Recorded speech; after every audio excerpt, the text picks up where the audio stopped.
In today's video, we're going to be taking a look at the best Jota and Darwin replacements in FPL for Game Week 26. We're also going to be having a look at whether a differential captaincy option could be on the cards this week. And finally, how best do we set up for blank Game Week 26 with our transfers, and how does that affect our moves moving forwards?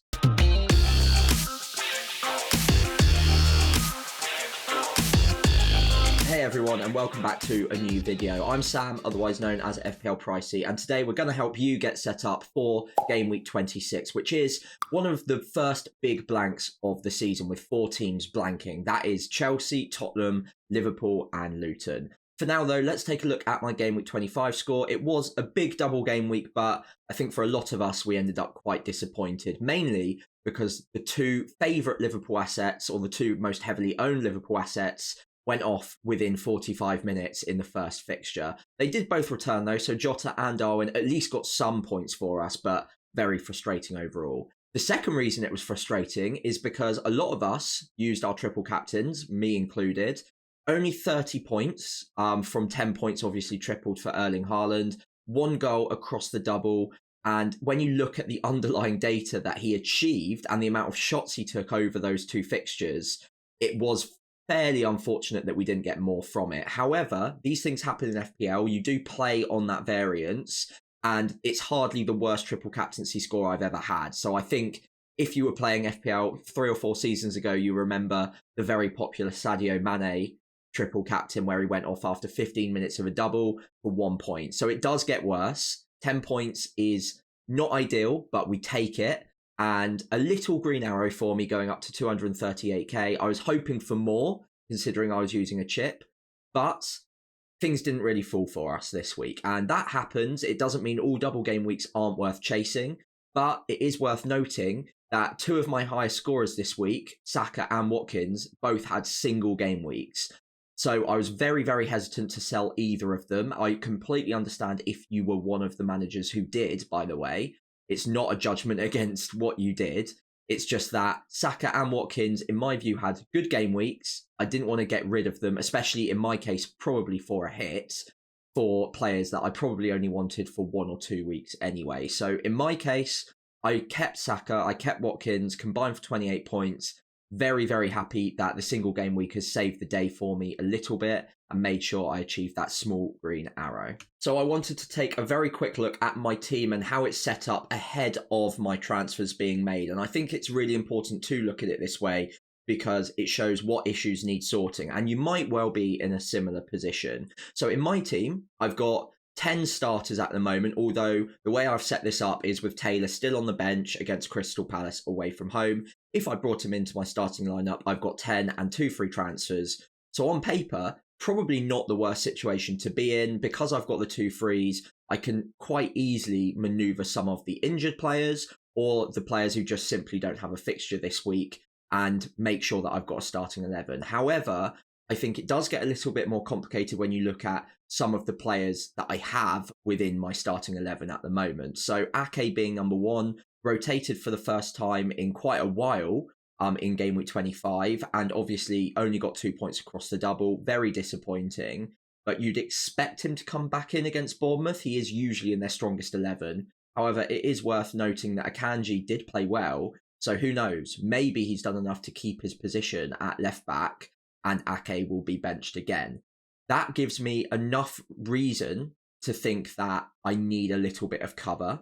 And then also, on top of that, making things much worse is Estupinian at home to Everton. Now, based on what we've seen from him in the most recent few weeks, I am very, very nervous about his starting position moving forwards. And even though I was going to be relying on him for the next few game weeks with some good fixtures, if I think he only gets sub appearances from now on, or at the very least, I don't know for sure that he's going to be getting 60 plus minutes every single week, then I think, unfortunately, I'm going to have to look at selling him, and I am considering doing that this week.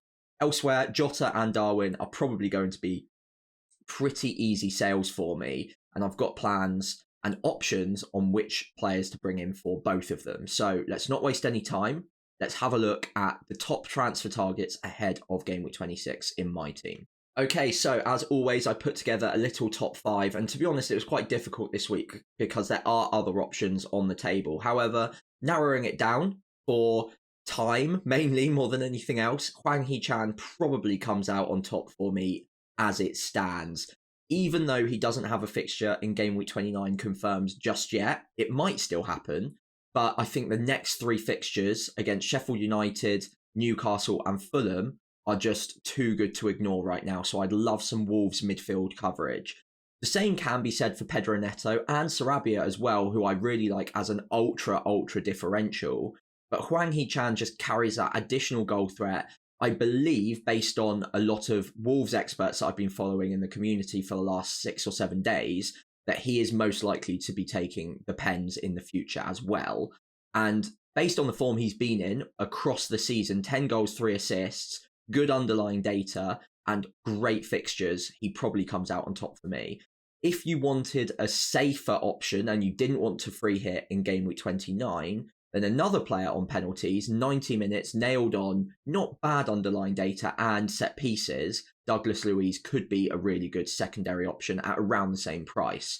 So for me, it's whether I want to go on the attack for the next 3 game weeks and not worry about game week 29, maybe even committing to a free hit if things go against me in the cup results, or I can look at Douglas Luiz, a bit of a safer option. It helps me get towards game week 29 and maybe avoid the free hit if, again, things don't go my way.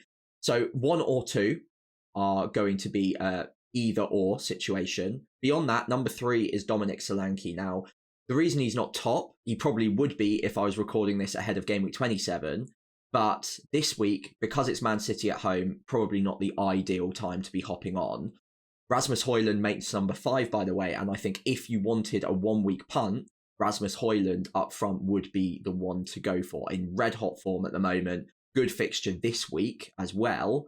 But then after that, I think Dominic Solanke does take pole position for a striker you want to bring in. Burnley away from home, then followed by that really nice-looking double for Solanke. So I think Solanke would be moving ahead 1 week, and Højlund would be if you wanted to maybe dead end this week, wildcard in game week 27, which I know some managers are, or if you just didn't mind using that extra transfer to manoeuvre Højlund in and then possibly out, or at least another striker out next week for Solanke. Finally, Gabriel as well is a player that is consistently in my thoughts at the moment. As far as defenders go, you've already seen my team. There are a few issues, and he's at a good price point. And again, the fixtures over the next few are good enough, and Arsenal's defence is by far the best in the league at the moment. So I think it just makes a lot of sense for me to be eyeing up a double defence for Arsenal with Saliba already in my side. So you can't really have one without the other. So here is my sell list ahead of game week 26. Obviously not getting rid of all of these players, but I think for once I might be getting rid of quite a few of them. So Diogo Jota, obvious, he's out for 2 months. No fixture for Liverpool in game week 26 anyway. He is absolutely top of my sell list. And as we've already seen, there are quite a few options I'm eyeing up to replace him. After that, Darwin Nunez as well might not be injured long term, so that's absolutely fine if you wanted to try and hold him. But again, no game week 26 fixture. There are a lot of other strikers right now that I've got my eye on, and I think he just doesn't simply fit into my favoured front 3 for the next few game weeks. He will become a factor later on in the season. Underlying data, fantastic. But I think we've got to move with the times. And I think on balance, especially because he doesn't play 26, probably won't be playing 29 unless my favoured club, Southampton, pull off an upset in the Cup, then I just think that he is probably a player that we can look to get rid of, and I will be getting rid of him this week. After that, Estupiñán, I've already mentioned why he's an issue when looking at my team earlier. I just don't have any faith in him at the moment to start the matches. His underlying data is still good, but for that to be promising for me, I need him to be starting. And even though the fixtures are looking nice, especially this week when I really need to rely on my 11 players starting and getting good minutes, I really don't think I can carry him for much longer. So he is definitely on my sell list, even ahead of Porro, who is injured at the moment. Although it is worth noting that Porro did say, I think it was on a TikTok reply of all things, that he shouldn't be sold in FPL. Someone asked him, should I get rid of you? He said no. I'm taking that as a good sign that he's going to be back fairly soon. Doesn't have a fixture in 26, so again, if you wanted to sell him, I completely understand. But because he's got the Game Week 29 fixture confirmed, I'm trying not to sell him if I can, because I have a feeling he'll be back by Game Week 27, or if not, Game Week 28. So I think Porro for me is probably going to stay, although if things were to maneuver and Estupinian was nailed, then Porro would probably be the next one to go. After that, Cole Palmer, again, is consistently 5th, maybe 6th, 7th on my sell list at the moment. Not because he's not a good asset, he's fantastic. I don't really want to get rid of him. But if he doesn't have a fixture in 26, and then he might also not have a fixture in Game Week 29 either, it's not the best run for Chelsea. And I think, again, there are a lot of midfielders, especially around his price point. I've already mentioned a few of them that you could look at jumping on, chase the upside, and come back to Cole Palmer after Game Week 29 is out of the way. However, in my team, he is probably going to be a hold. So let's take a look at the Game Week 26 Captaincy Matrix. And as I previewed at the start of the video, I think there could be differential options I like the look of this week. Although it is worth noting that Erling Haaland once again will probably be the favoured captaincy shout. And I don't want to spend a million years on this section because I think most of us will probably end up on Haaland. With 1.12 XGI per 90, he did score in the double, although very slightly disappointing. I think overall is pretty hard to go against him. We know the ownership will be high, and we know the chances of goals away at Bournemouth, even though it's quite a small pitch, they're going to try and make it tight for him. The way that Bournemouth play probably does favour more attacking returns for Haaland, and it's not like he's bad away from home either. I think it's 8 goals, 3 assists, which is almost exactly half his returns have been away from home in the Premier League so far this season. So Erling Haaland is a good captaincy shout. If you wanted a Man City differential captaincy shout, Kevin De Bruyne probably not bad, although it is worth noting that he wasn't risked in the second fixture of Game Week 25 because he's carrying a little bit of a knock. Now, I think that's worth noting, but overall, I think he's probably likely to start in Game Week 26, so I wouldn't worry if you own him at the moment. That being said, it's probably not enough for me to want to captain him over Erling Haaland if I have both. The differential shouts that I really like the look of are actually very well-owned players, but probably just won't be captained by many. So Bukayo Saka is in the form of his life at the moment. 2 goals in each of his last 2 games. That's 4 goals in 2 now. And underlying data of 0.82 XGI per 90 is absolutely phenomenal for a midfielder at his price point. That is approaching the territory of a premium asset. With that, he's also on penalties at the moment. He's buried a couple recently. 20 attacking returns and 159 points. He's very, very close to the 200 club already. And most importantly, even though the fixture is yellow on the ticker, Newcastle have the 3rd worst underlying defensive data across the entire season out of all 20 Premier League clubs. And over the last 6 or 7 weeks, I believe they're bottom as well. So it's not like they're even trending upwards now that they've got their favoured back four back. With that in mind, Dan Burn has been struggling quite a lot recently on the left, and Saka is playing down that wing. So you would think that Saka's pace would get in behind the Newcastle defence and they'd have quite a bit of joy. So if I was looking at it with all of that information, Saka for me would be a very close second favourite for captaincy, and there's not really much in it in my view. I think they're going to have a really good game against Newcastle. It should be end-to-end. Newcastle will give them a good game, but I think there's goals there, and I think Saka could be one to benefit from that. After that, Ollie Watkins at home to Nottingham Forest, probably a close third. I don't think he's quite at the same tier as Haaland or Saka for me, but good underlying data, again, in the form of his life at the moment. He's gotten 27 attacking returns in 25 games, which is just ridiculous form for Ollie Watkins. 13 goals, 14 assists, and 161 points means he's outscoring any other player on this list at the moment. And I believe he's actually either first or second in terms of overall points this season. I think he might be second to Mo Salah, but obviously Salah not a factor this week without a game. So Ollie Watkins could be another good option. Nottingham Forest have looked good under Nuno, but I think it's still an option worth considering. Finally, if you really wanted to go differential, one of two potential options could be on the table. You could either look at Rasmus Højlund at home to Fulham, not great underlying data, but he is in fantastic form at the moment. Or one player that hasn't made the sheet is either Pedro Neto or, to a greater extent, Hwang Hee-chan, both at home to Sheffield United. Both have good underlying data at about 0.5 XGI per 90. And for me, the thing that sways it towards Hwang is the fact that he's got penalties potentially as well and is more of a goal threat. So again, very, very differential. I think he's under 5% owned at the moment as well. If you wanted to go for something a bit different and really chase, then I don't mind Hwang Hee-chan either. But overall, for me, I think it is marginally still on Haaland, but I'm very tempted by Saka, and I think that he could be a big point scorer this week. So having a look at the defensive reinforcements, and I think it is safe to say, based on all of the information I've already discussed, that Estupiñán probably does unfortunately need to be a sell for me. And the annoying thing is that this would be for a hit. So it is giving me food for thought, and this is probably the least likely of the three moves that I'm going to make because it is for the hit. But despite the fact the fixtures are good, I'm just not confident that he starts in those games, and I really need to rely on a player to start in the next 3 weeks. And he also very likely doesn't have that fixture against Man City in game week 29 either. So the question is, who do I replace him with? Well, the obvious one is Gabriel. Great underlying data for a defender, 0.16 XGI per 90.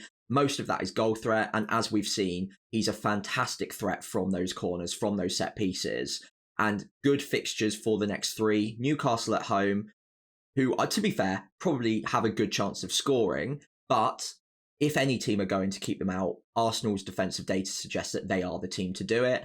And again, they're going to want to exploit them from corners, so Gabriel could be getting some sort of attacking return in that as well, followed by Sheffield United, who look all at sea at the moment, and then Brentford at home as well, where, again, set pieces probably going to be quite important. The Chelsea fixture probably won't go ahead, although I am crossing my fingers for an upset that Leeds beat them in the FA Cup, and all my Arsenal players and Chelsea players have a fixture in game week 29. But overall, I think even disregarding that, he does make a lot of sense. And I think it's just a player that is quite important to just own, no matter what, no matter the fixtures, and just get that issue sorted. The alternative that is strategizing for game week 29 and making sure I've got another player for that week would be probably an Aston Villa asset. And the one that I favour at the moment for security would be Pau Torres. Now, the fixtures over the next 4 are good. Forest, Luton, Spurs, not great for a clean sheet, but then West Ham in the blank, and that is a confirmed fixture, means that he would be the safe bet, and he is at a good price, comfortably under 5 million, so he's very affordable for me, and you'd expect him to start, as long as he's fit, in all of those 4 games. With that being said, though, I personally am coming down on the side of Gabriel, mainly because that it's still 3-4 weeks away before game week 29. Upsets do happen, so I don't want to over-plan for it. And I think I'd just be leaving points on the table if I went for Pau Torres over Gabriel over the next 3 game weeks. I genuinely think that even with slightly more difficult fixtures, Gabriel has a good chance of outscoring him comfortably, considering the team he's in and with the attacking threat that he carries over Pau Torres. It will probably be egg on my face. That will probably go wrong, and I'll probably wish I went for the safer option come game week 29. But I've played it quite cautious this year. It's not quite paid off, and I think Gabriel's just one of those players that I'm missing out on at the moment. I need to just get that issue sorted. So moving into midfield, and obviously Jota is going to be a sell for me this week. He's out for quite a while. No game in game week 26 either. So I think he's just an easy sale. The question is, who do I buy? And at the moment, my 2 favoured options are the 2 penalty takers from Wolves and Aston Villa, or at least what we hope is the penalty taker from Wolves. So Hwang Hee-chan, I've mentioned already quite a lot, top of my transfer targets. Douglas Luiz, a very close second. So for me, it basically comes down to, do I back the player with the better fixtures and the better attacking upside for the next 3, and then maybe not worry so much about game week 29, or a bit like in the defender section, do I go for the safer, more cautious route, Douglas Luiz with lower attacking upside, still on penalties though, so he could still haul, and he's been very good over the last season and a half as well, by the way, for not just attacking returns, but also bonus points.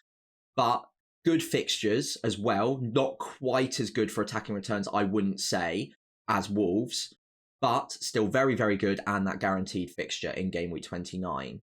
At the moment, I think I'm favouring going on the attack, like I mentioned in the defensive section.